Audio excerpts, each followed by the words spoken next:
Okay, do that.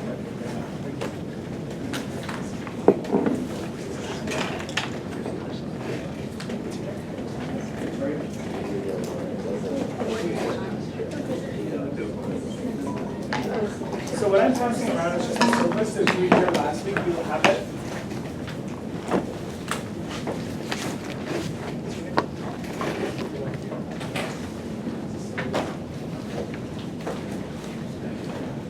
What's your name? Amanda?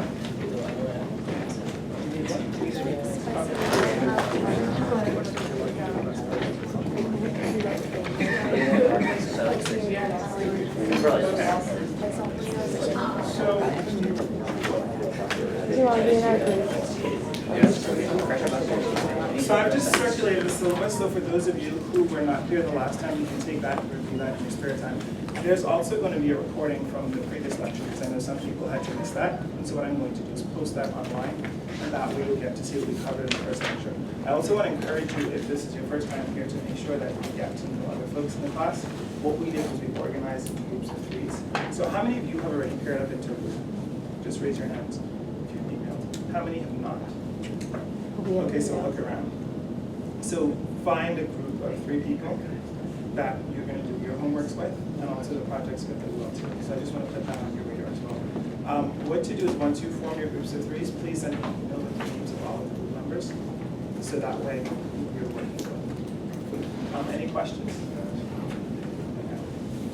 So what I'm going to do to start off is I'm going to circulate some lecture notes. And there are two reasons for doing this. So one reason, all right. One reason is to give you something that you can go off of. What I'm going to do in the second half of this lecture too is I'm going to take you through Share the Tech, which is the typesetting program that I use to make these lectures. Because all of your homeworks, I want them to be done in Share the Tech, or at least in the Tech. And don't be intimidated by it. It's just a typesetting program that allows you to do equations very easily. Okay? And so at the end of the lecture, I'll actually open this up on the computer, and I'll show you like how to get it on. Question? Will we be using Blackboard in this course? No. No, we will not use Blackboard. So what I will do is any assignments I will email out to you, so that you have those assignments in hand. I'll also create a separate course website where things can be permanently posted. And then in addition to that too, I'll have like some kind of an online platform where you guys can engage on articles or threads. And again, the other thing too is because you are in groups, that's your go-to folks, right? So like if you missed a class, like there are folks in your group that say, hey, I missed a class, can you please provide me with the lectures, etc. Makes sense? So does everybody have a copy of the lecture notes? Yeah, there's some extra over here. There's some extras? Okay. All right. Thank you. Thank you very much. So who can recap us on what we learned last class? What were some of the things that we covered last lecture?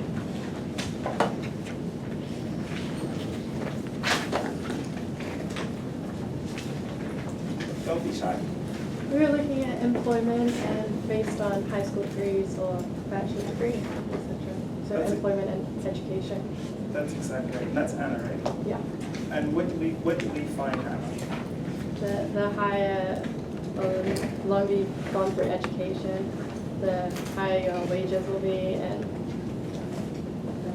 Right. So we looked at, so this course is on the economics of education. What we looked at was the relationship between earnings and level of education. And so we had this graph that broke out the data into folks who had gone to high school, folks who had gone to college, folks who had a master's degree. And what we saw was uniformly for both men and women, those with higher levels of earnings earned more money. What was the other thing that, and this is what we called on the intensive margin, right? What about on the extensive margin? What did we find on the extensive margin? What was the second set of interesting results related to employment that we found in terms of the relationship between education and employment?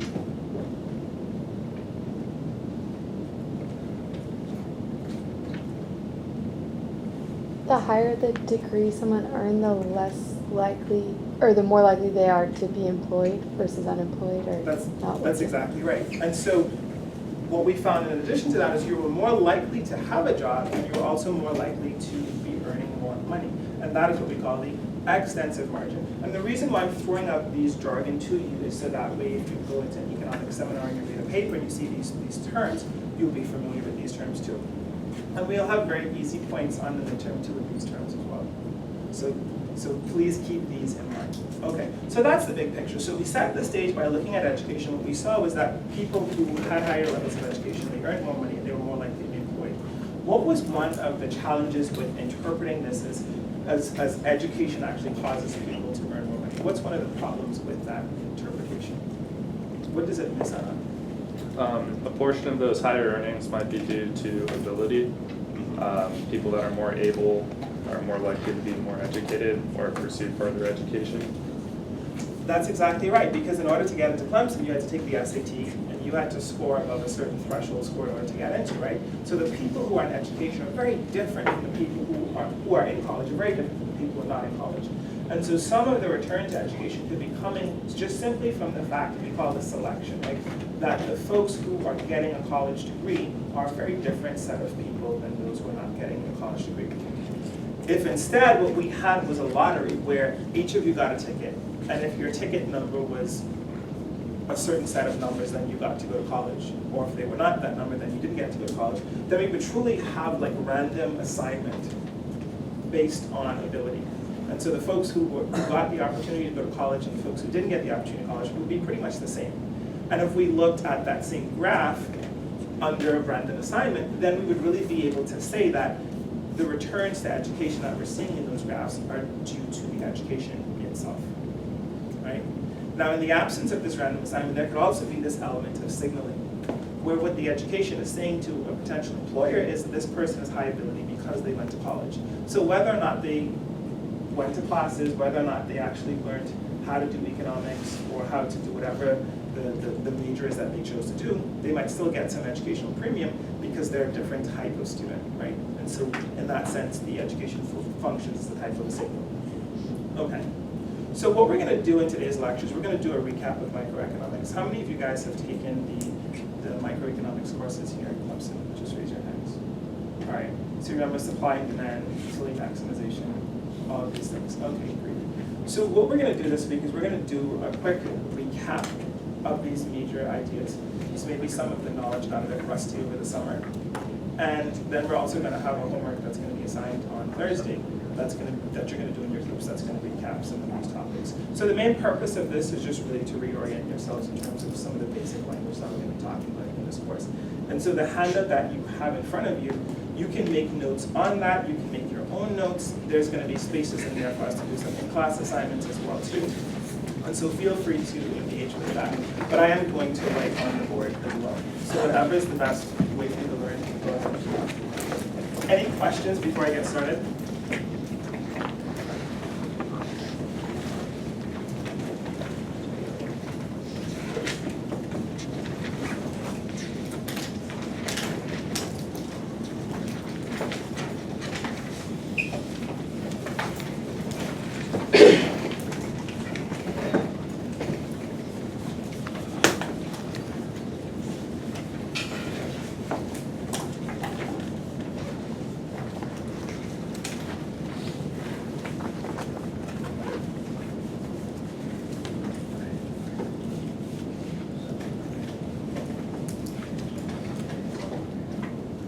There's one other thing that I want to introduce to you, Shannon. So you can just wave for everyone. Hi, buddy.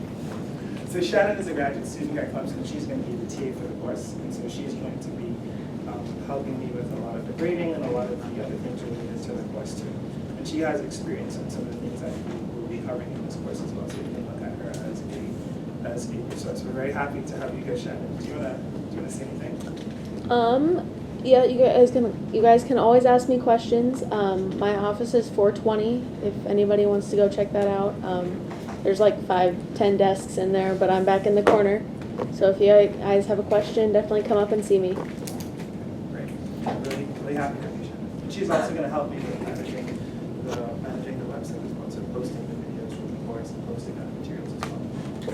Okay, good. So, let me just make sure in that week. What's the lowest that you guys can see? Can you see here? Okay. So I'm going to. And Shannon, can you see me here? Okay, great. So let's just draw some boundaries here. This part here. And what about here?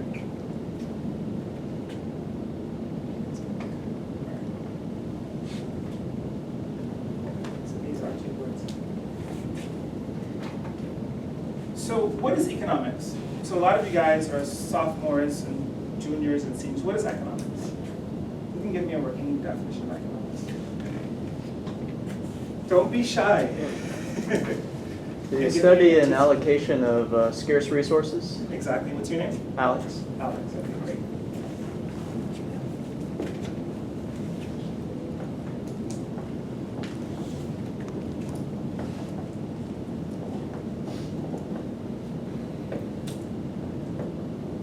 So economics is the study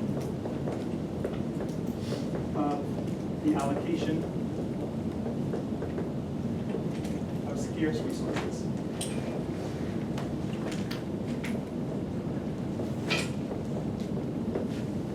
Why is it important that the resources be scarce? Right, because they're not unlimited. But what if the resources were unlimited? Will we have to worry about allocation? We could just say, you get a car, you get a car, you get a car, right? Okay, good. Now, so the framework in economics is going to be how do we allocate scarce resources? And in particular, we're going to have a couple of tools that are at our disposal, right?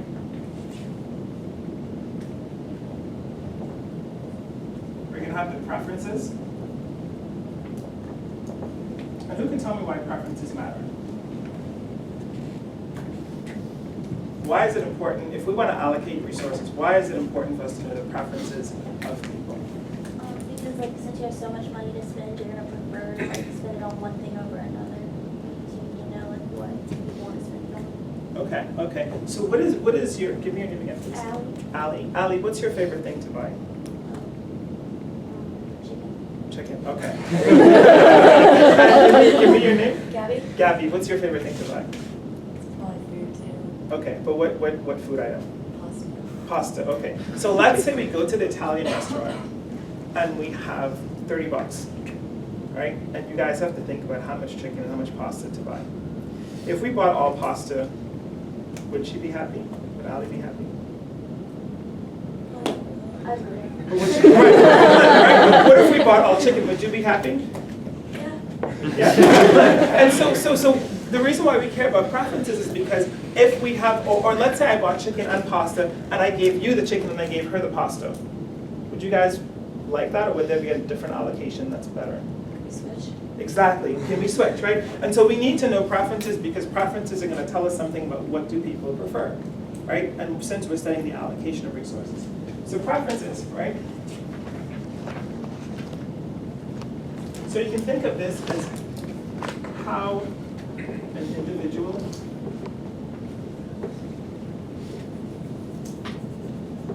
ranks or values one bundle compared to an alternative bundle. So it's Ali and give me a name again. Gabby. Gabby, okay. So for example, Ali prefers chicken to pasta. But Gabby prefers pasta to chicken. Right? So given, oh my god, I don't know if I can draw a chicken.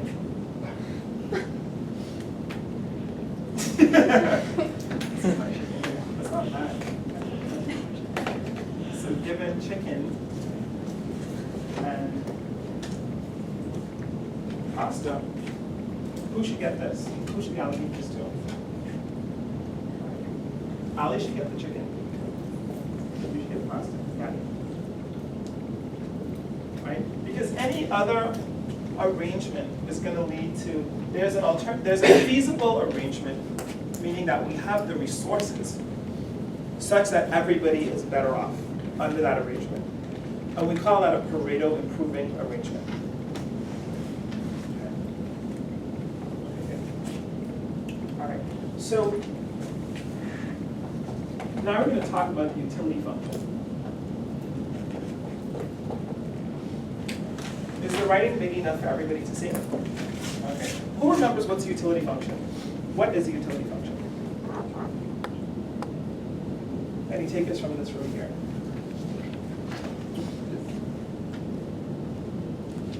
Acknowledge your satisfaction. Okay, so let's dig in a utility function. It's a function of what? What goes into the utility function? Your trading law. Exactly. So the two goods that you're thinking about, they go into the utility function. The utility function takes these two things as inputs, and what does it spit out as an output? Satisfaction. Right. It spits out a number, and it says, okay, 1 drumstick and 1 ounce of pasta, I feel 10 euros. 2 drumsticks and 1 piece of pasta, 15 euros, right? And so what the utility function is going to help us to do is it's going to help us to take various bundles and create a ranking, a numerical ranking of these bundles. And so think about it as a convenient way of organizing preferences. Okay? How many of you in here took the SAT? Right? Okay. And how's the SAT reported?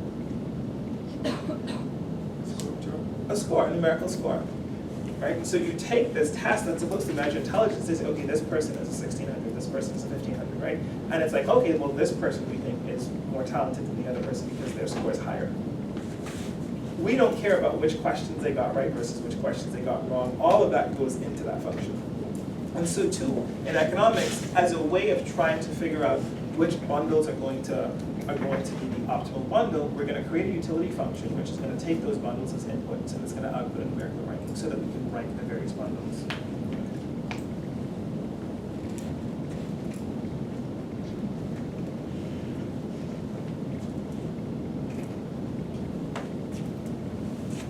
So the utility function will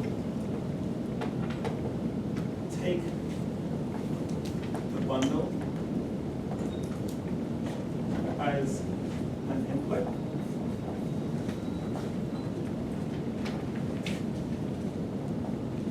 Output number, which measures how much the individual values that bundle. Okay. All right. Now, let's kind of put a little bit more meat on this. And to do this, we're going to think about one of our favorite people. We're going to call her Sandra. And Sandra is going to live in a world where there are just 2 goods. And what are those 2 goods? From the sheet. What are those 2 goods? Xboxes. Yachts and Xboxes. And why do you think I chose yachts and Xboxes? X and Y. Because oftentimes people say, what is X? What is Y? Like, well, it's... Okay, good. All right.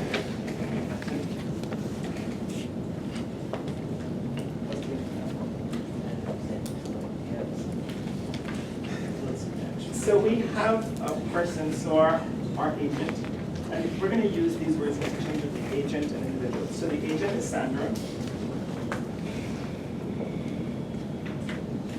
And Sandra has some income, I, right? The goods are going to be X boxes. We're going to put this in brackets, X, and yachts, Y, and Z. Let's spell this right there. Close. Is it HTC? No, YHG. Oh man. CHG. Thank you very much. I think it's misspelled in the notes too. Okay, and yachts, which we're going to call Y. So these are the two goods that she can buy, right? Moreover, what we're going to say is that the price of Xboxes is what? Say it again? It's 1,000. We're going to just do like PX, just to start with. We're going to do this motion, which is equal to 1,000 next on row. And what's the price of yachts?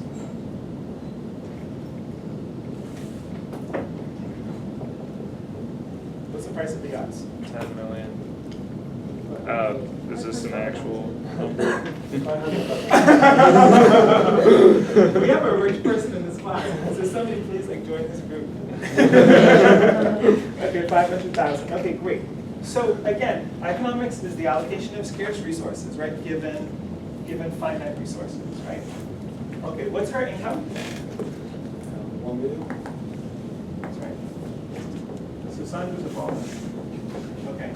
If Sandra chose only to buy yachts, how many yachts can she purchase? 2. If Sandra chose only to buy Xboxes, how many can she purchase? 1,000. Everybody sees that? Right? And so what's the budget constraint that Sandra faces?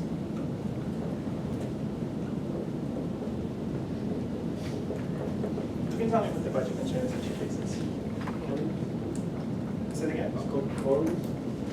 No, the budget constraint. What's her budget constraint? 1,000 X. What's 500,000 Y? 1,000 X 1 million.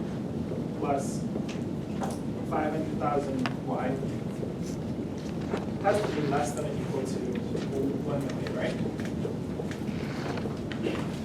So this is just X times the price of X plus Y times the price of good Y must be less than or equal to her income. So what we're saying is she cannot spend more than she earns. And so this is why Sandra's going to have to trade off, right? Because maybe she wants 10 yachts, but she can't afford 10 yachts. It's just the question of what's going to be feasible for her. Now, we talked about 2 special points, which were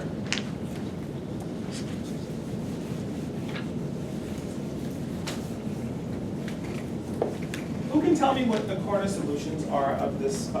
We talked about them already.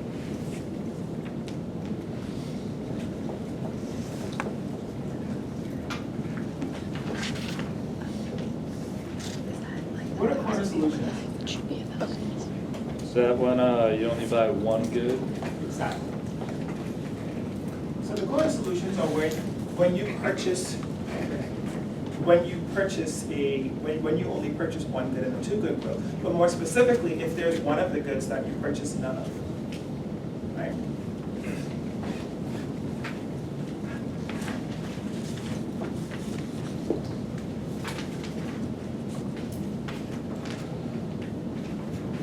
So what are the corners for Sandra?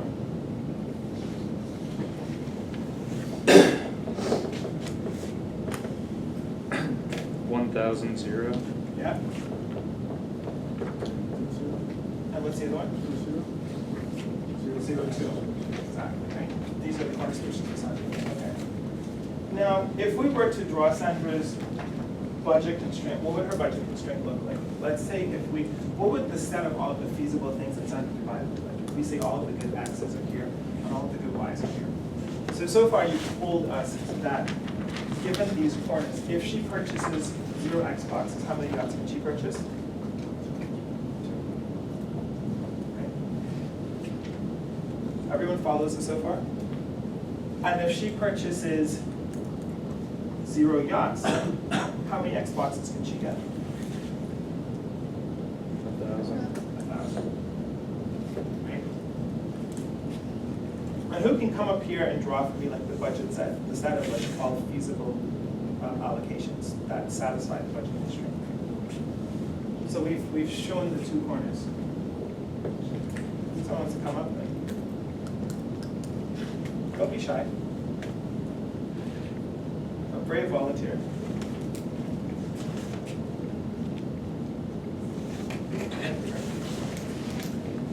Thanks, Gabby. Let's have a high class for Gabby to step it up.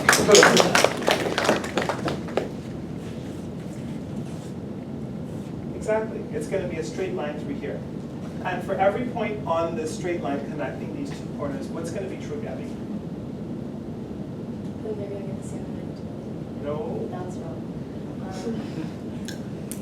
What is true about this point and this point? She's broke, and she's broke, what does that mean? She spent her entire, She spent her entire budget, and so what's gonna be true at all of these points along here too? Say it again? Yeah, like extreme points. These points here are extreme points, but what about these points in the middle here? They all cost the same. They all cost the same. Exactly. Exactly. Thank you, Gabby. What about these points in here? Can Sandra purchase this? Can Sandra purchase this bundle here? Like, let's call this bundle 101. Can Sandra purchase that? Why can she purchase that? It's within the budget constraint. It is, exactly. What about this point here? Sure. Okay, what about this point here? No. Okay. So the set of all of the feasible points are going to be these points here, right? Like all of these are going to be feasible. And feasible just means that they satisfy the budget.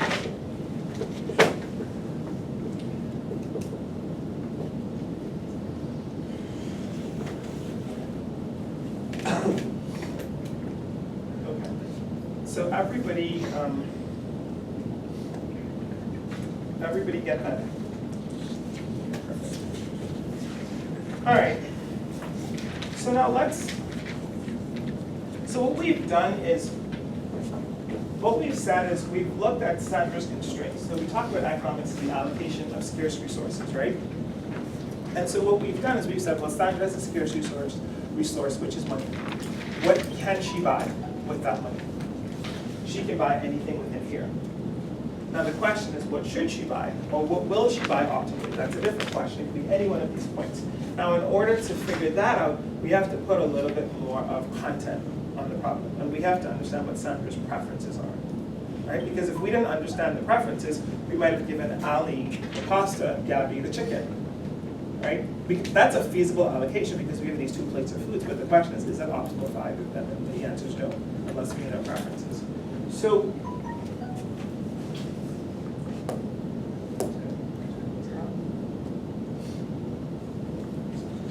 okay.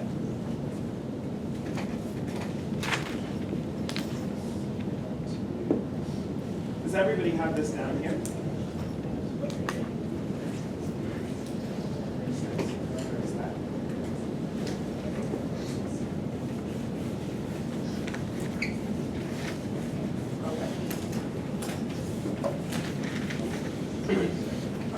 So what we're going to do is we're going to endow Sandra with some preferences. And we're going to say that Sandra's utility function is going to be u of x, y. So this here's the bundle. And the utility function takes this bundle and converts this into a number. Just like the College Board takes like the vector of all of the questions that you got right on the SAT and converts that into a test score. But we're going to say that's going to be x over 1,000 times y to the half, which is just the square root of y. Now, what I want you to do in class is the following. I want you to, and there's space on your handout to do this, to compute the utility of the following bundles. 1,000 and 0, which is a corner, right? Compute the utility of 0 and 2. The utility of 500 and 1. Right? And all of these points are feasible, right?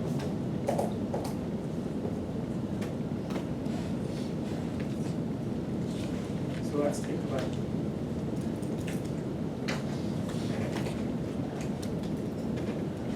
And if you're done, just pop your hand up. Just halfway.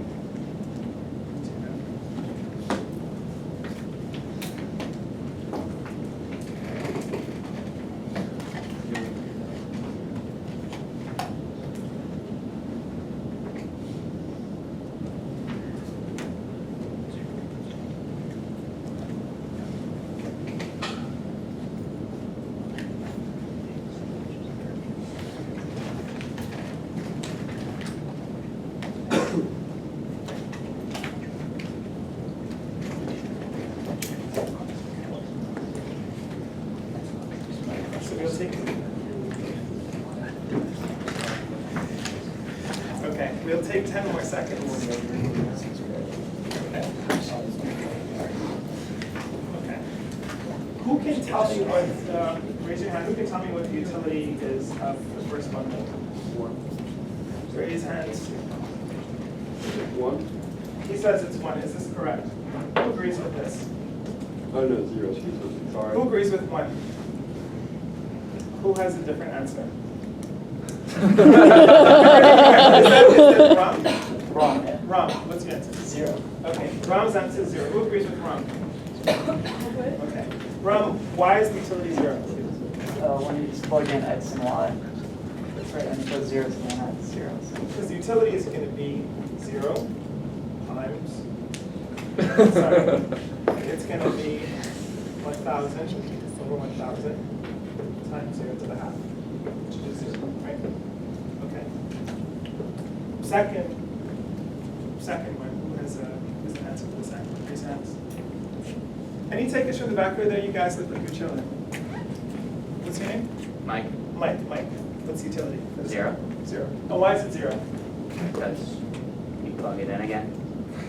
And there's a deeper answer to that too. It is that you plug it in. But what can you say about this utility function here? So we look at whenever you have 0 of x, the utility is 0. No matter how much of y you have, whenever you have 0 of y, the utility that you get is 0, no matter how much of x you have. What are x and y? I was just gonna say it's like a neutral, like they're equal to each other. They're like the same preference for both options. You're getting warm. What are they? They're complements. When I say cereal, what do you think about? How many of you in here eat cereal with water? How many of you in here eat cereal just by itself? Like a couple people, right? But it's like, they're like two things that go together. It's like my left shoe and my right shoe. Let's say I were to purchase like just one shoe. How many of you buy one shoe? Right. So these two shoes are complements. I'm going to take these off as an object lesson. So whenever you see shoes off, you think complements. Right? The left shoe and the right shoe